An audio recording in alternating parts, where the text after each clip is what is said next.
Making homemade pizzas is such a great activity to do with the kids. It gets them involved and it's great for the whole family to do an activity together. Hi everyone, I'm Rhiannon from Barbecue Spit Rotisseries, and today I'm going to show you how to cook up some mouth-watering wood-fired pizzas in the Flaming Coals Premium wood-fired pizza oven.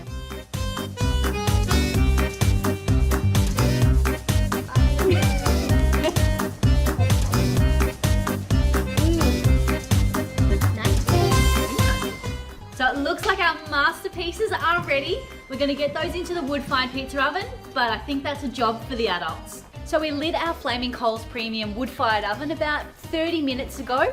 Started off with some kindling, used some hardwood on top, and we're sitting at about 425 degrees. As you can see, that fire is absolutely cranking, so it's time to get the pizzas in.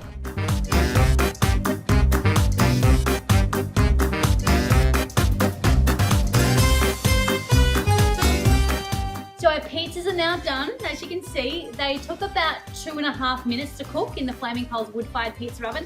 How amazing do they look? Do they look good, guys? Is it good? I think you look pretty happy.